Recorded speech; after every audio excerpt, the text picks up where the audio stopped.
Hey guys, it's Shara from Woodshop Diaries, and in this video I'm going to share how I built my parents a new range hood cover, whatever you want to call it, for their new kitchen. So my parents recently renovated their kitchen. My mom didn't want to put a microwave back up over the stove. She wanted a fan insert, but with a fan insert means that you need a cover, and she couldn't find one that she really liked. So I came into the picture and built a custom range hood exactly like she wanted. I have never built a range hood before, so this was a learning process. I hope you enjoy watching me kind of figure this out as I go. If you're ready to see how it all came together, let's go.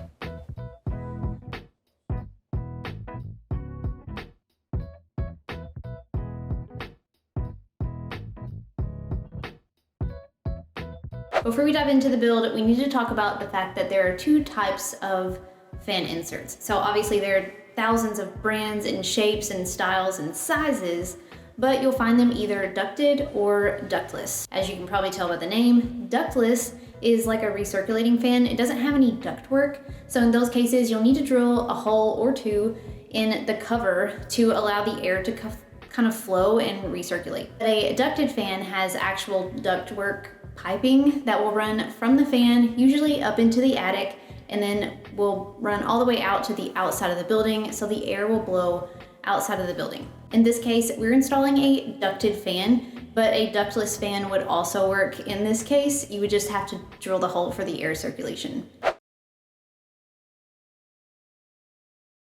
The first thing I did for this build was take a good look at the fan insert that my parents had purchased for this project.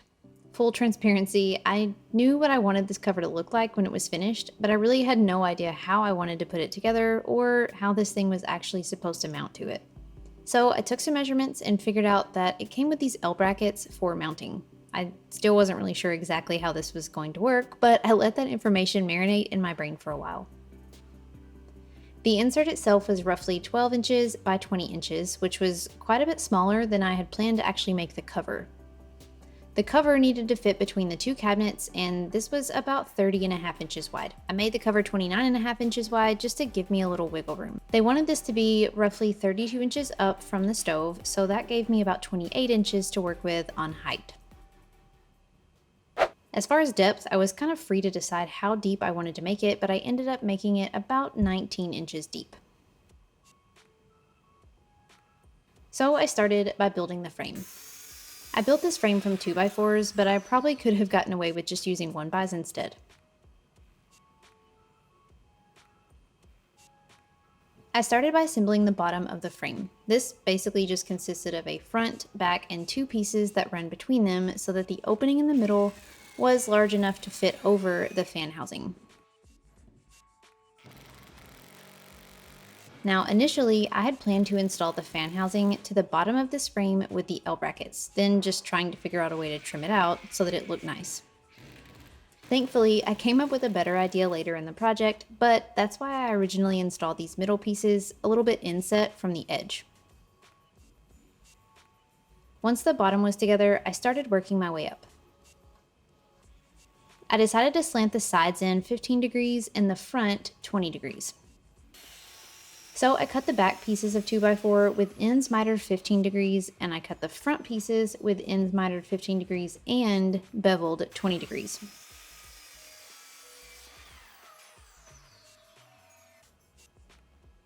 I didn't really measure the lengths of these pieces, I just made sure that they were all the same height when they were standing up straight. This height needed to be roughly 16 inches tall.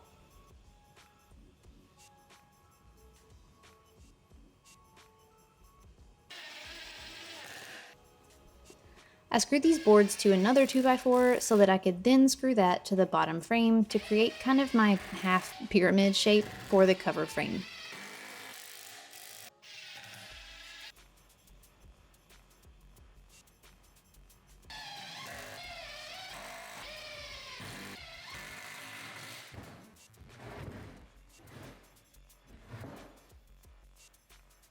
Now I needed to basically build another box around the top to tie the corners together.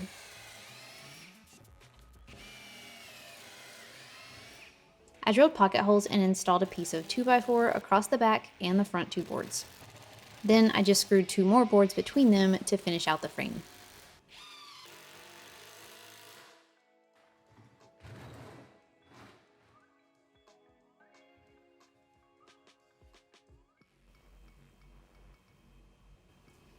Now that the frame was together, I needed to cover it all up to make it look nice. My mom had wanted me to make this like two-tone so that the top and bottom were stained wood and the middle section was painted. I used red oak for the stained wood sections, and I started building the bottom first. For this, I glued a 1x2 along the bottom edge of a 1x6 board. Once this was dry, I trimmed it down to fit along the bottom of the frame with 45-degree mitered ends. After I made sure that all the pieces fit well, I glued them onto the frame, just making sure to line up the top edge so that it was just below the mitered 2x4s. This trim will overhang the bottom of the frame, and that's definitely intentional. Once dry, I came back and added a few nails, sanded away all of the glue, and then cleaned up the corners. Then I cut a piece of 1x4 to wrap around the top of the frame, pretty much the same way.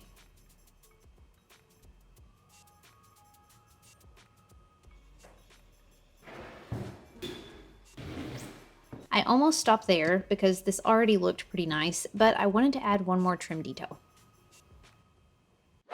So back when I built my red oak bathroom vanity, I had this like fluted trim board. And if you go back and check out that video, I cut the flat ends off of each side of the board. And that gave me these like almost square dowels.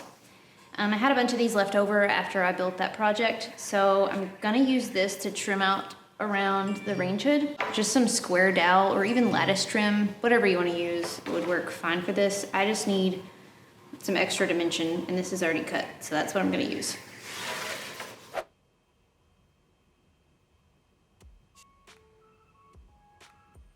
I cut to fit, again with mitered ends, this trim around the top and bottom sections.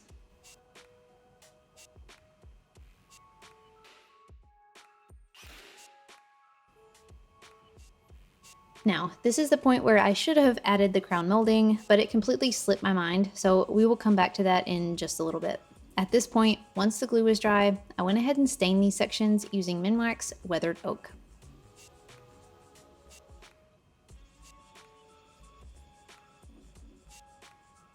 Then I moved on to covering the middle section. This is the part of the project that will be painted. I measured the height of the opening that I needed to fill and cut some 1/4-inch plywood that width. To keep things simple, I just held this piece up, marked, and then cut to fit the sides and the front. These seams definitely didn't have to be perfect because I was going to be trimming everything out anyway.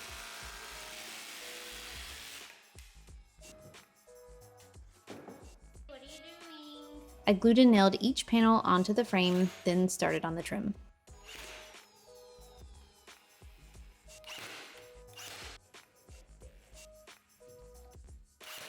For the front corners, you could definitely just purchase some pre-cut corner trim, but I decided to make my own by just cutting a notch out of a 2x2.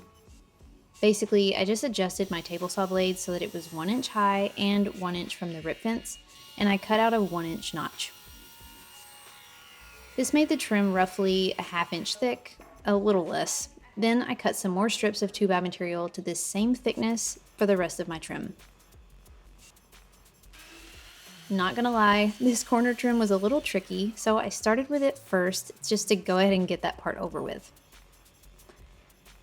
This trim at the corners has to be both mitered and beveled to fit just like the front 2x4 pieces. I was definitely glad that I cut more than I needed because I ended up having to cut these pieces several times to get them right. But once the corners finally fit, I glued and nailed them in place.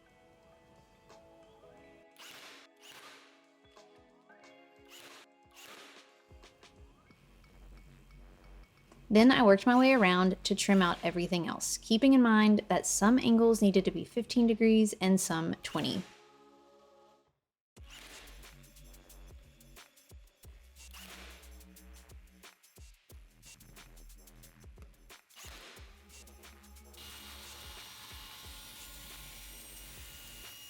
I decided to add a little extra trim on the front that was thinner than everything else. These pieces were basically just 1/4-inch plywood strips.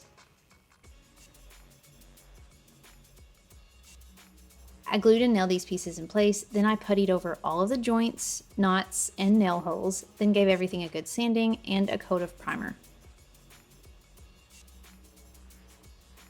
After the primer dried, I caulked around the trim. Now, I had taped off the top and bottom sections before painting, and I had hoped that I wouldn't have to caulk between the painted and the wood sections. But after I finished painting, it just didn't look very great where they all came together, so I ended up going back and caulking between the sections so that it looked cleaner.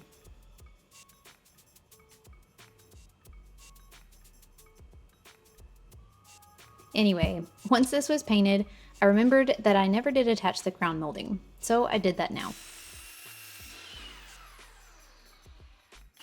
I glued and nailed the crown molding around the top, making sure that the overall height of the cover was still roughly 28 inches tall. I used some spacer blocks just stacked on top to help me know exactly how high to nail it. Now, the cover itself is finished, but I still needed to deal with the bottom and just figuring out how the insert's gonna go into this thing. Since the insert was so much smaller than the actual cover, there were going to be some gaps at the bottom that would need to be covered. Ended up having a local metal shop cut me a piece of stainless steel to fit the opening of my cover. Then I cut a piece of 3/4-inch plywood this same size. I marked and cut out a hole in the plywood that would fit over the insert housing, but not around the trim at the bottom.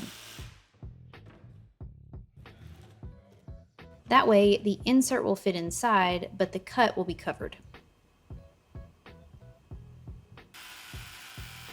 After I made sure that the plywood fit well, I cut the same opening out on the stainless steel sheet. Then I placed the plywood into the range hood opening and pre-drilled holes so that they would hit the bottom frame. Then I transferred and drilled those same holes in the stainless steel.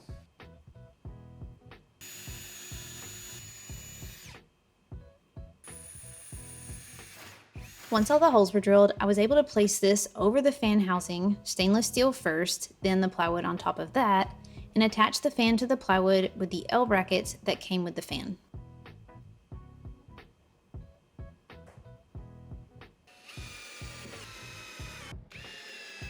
Now I could test fit this entire assembly into the frame and secure it with screws through the pre-drilled holes. I double-checked that the hole for the duct pipe would still fit through the opening at the top. This is obviously pretty important.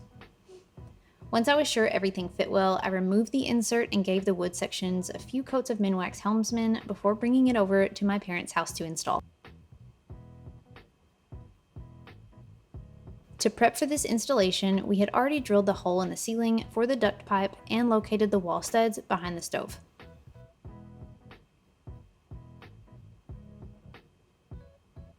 Luckily, the wall studs were pretty much perfectly centered behind the stove, so we could drill straight into those. If they hadn't been, we would have had to cut out some drywall and add in some extra framing between the studs in order to mount this.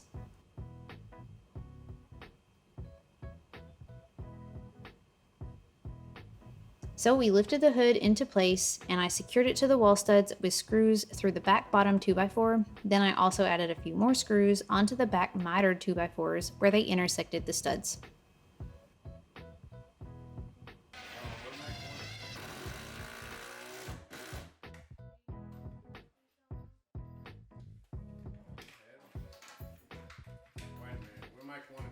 Before we lifted the fan in place, we installed a duct pipe that was long enough to go through the hole in the ceiling, and then we hardwired the fan so that it would have some power.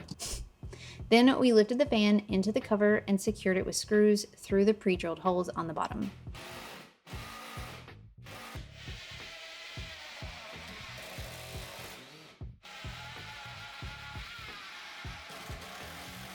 Now they can connect onto this pipe in the attic to run this to an exterior wall to vent it outside. They're actually hiring someone else to do that part, so at this point, my work was pretty much done except for one last detail. Mom wanted to add some decorative corbels to each side of the hood. I cut 2 pieces of red oak to attach these two, then I stained and sealed them to match the wood on the hood. I had to wait to install these until after the backsplash was added because they will go over the front of it and screw directly to the bottom of the hood. I didn't want to glue these because if and when they ever need to service or replace the fan, I wanted them to be easily removable so we can just kind of drop the fan insert back down from the bottom side. And with these final details, this range hood was complete and the fan was ready to go. I'm glad I can finally say that I've built a custom range hood, and I definitely learned a whole lot of things from this process. I really was not sure how to go about this when I got started, so I'm glad that I was able to just kind of figure it out one piece at a time. If you made it all the way to this point, thank you so much for watching. I hope you really enjoyed this video, and if you want more, I've got plenty more projects coming up soon, so be sure to subscribe to the channel if you aren't already. Thanks again so much for watching, and until next time, friends, happy building!